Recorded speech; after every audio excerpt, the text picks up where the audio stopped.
اور فرمایا جہاں پہ اتنا کچھ ملتا ہے وہاں ایسے بھی لوگ ہیں کہ کچھ لوگوں کی بخشش نہیں ہوتی. اور میں فرمایا کینہ بغض رکھنے والا، اپنے دل کے اندر کسی کا بغض اور کینہ رکھنے والا انسان جو ہے،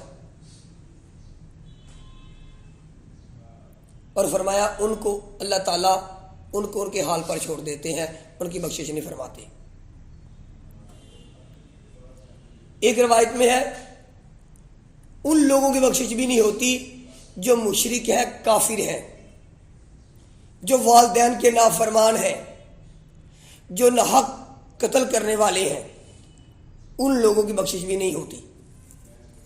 اور اسی طرح فرمایا جو قطع رحمی کرنے والا ہے اس کی بخشش بھی نہیں ہوتی، جو چغل خور ہے اس کی بخشش بھی نہیں ہوتی، جو زنا کرنے والا ہے اس کی مغفرت بھی نہیں ہوتی، جو شرابی ہے اس کی مغفرت بھی نہیں ہوتی، جو اپنی شلوار کو ٹخنوں کے نیچے رکھتا ہے فرمایا اس کی بخشش بھی نہیں ہوتی.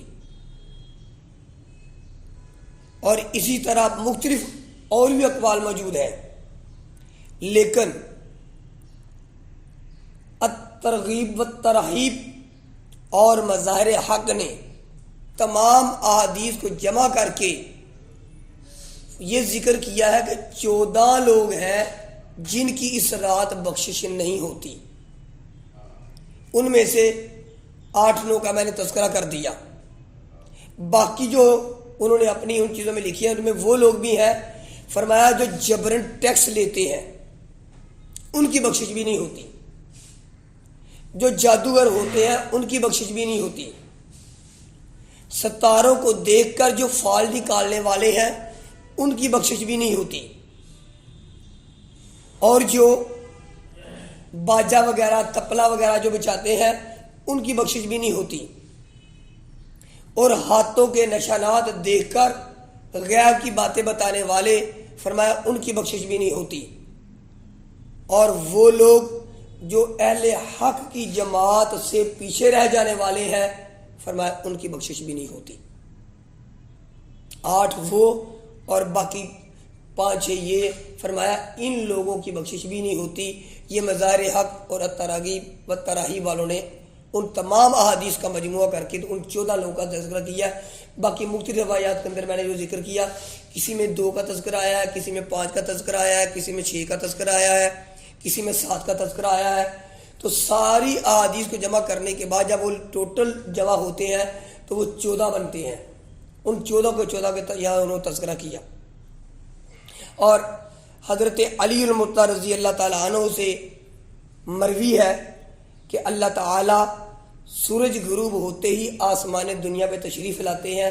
باقی وہی روایت جو عائشہ صدیقہ رضی اللہ تعالیٰ عنہ سے میں نے روایت کی کہ اللہ تعالیٰ آواز لگاتے ہیں ہے کوئی اپنے گناہوں کو معاف کروانے والا میں اس کے گناہوں کو معاف کر دوں، ہے کوئی ایسا عافیت چاہنے والا میں اسے عافیت عطا کر دوں، ہے کوئی ایسا جو روزی کی طلب کرے میں اس کی روزی کو فراوان عطا کر دوں. اس طرح کرتے کرتے صبح تک اللہ تعالیٰ آواز لگاتے رہتے ہیں ہے کوئی ایسا، ہے کوئی ایسا، ہے کوئی ایسا. تو جو اللہ سے مانگتا ہے تو بڑا ہی بدبخت انسان ہے وہ کہ جو رات کو پائے اور اللہ رب العالمین آواز لگائیں اور وہ ان چیزوں کو حاصل نہ کرے. فرمایا لوگ دوسروں کی طرف جاتے ہیں، دوسروں کی طرف کوشش کرتے ہیں ہمیں یہ بھی مل جائے یہ مل جائے. جب اللہ رب العالمین خود کہہ رہے ہیں کہ مجھ سے مانگو تو بندہ اس وقت غافل ہو جائے تو پھر کتنی بڑی بری بات ہے. فرمایا اس رات کی قدر کرنی چاہیے.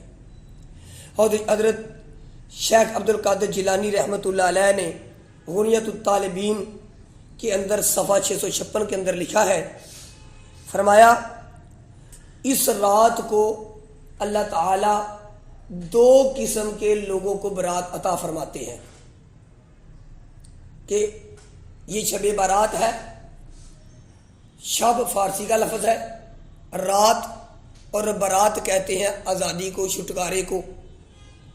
تو حضرت شیخ عبد القادر جیلانی رحمۃ اللہ علیہ فرماتے ہیں اللہ تعالیٰ اس رات کو 2 لوگوں جو ہے وہ اس رات میں برات چھٹکارا حاصل کر جاتے ہیں.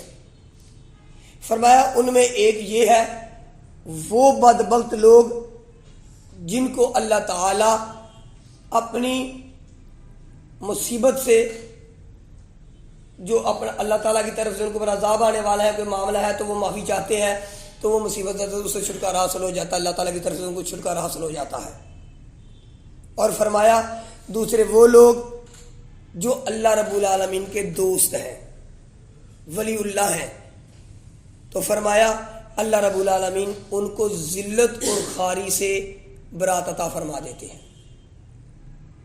اور فرمایا نیز حضرت شیخ عبد القادر جیلانی رحمۃ اللہ علیہ اسی شب قدر کے حوالے سے اسی اپنی کتاب کے صفحہ 657 کے اندر ذکر کرتے ہیں، فرمایا جس طرح مسلمانوں کی دو عیدیں ہیں، ایک عید عید الفطر اور ایک عید الاضحیٰ، فرمایا اسی طرح فرشتوں کی بھی دو عیدیں ہیں، ایک شب قدر اور ایک شب برات۔ اور فرمایا شیخ عبد القادر جیلانی رحمۃ اللہ فرماتے ہیں اللہ تعالیٰ نے مسلمانوں کو عیدیں دی، دن کو دی اس لیے کہ مسلمان رات کو آرام کر لیں، آرام کرنے کے لیے رات بنائی ہے، اور دن کو عید منائیں۔ اور جبکہ فرشتے سوتے نہیں تو اللہ رب العالمین نے ان کی عید رات کو قرار پا دی ہے۔ فرمایا یہ رات ایسی بخشش والی اور بہترین رات ہے، اس کے اندر جتنا ہو سکے آسانی کے ساتھ عبادت کریں۔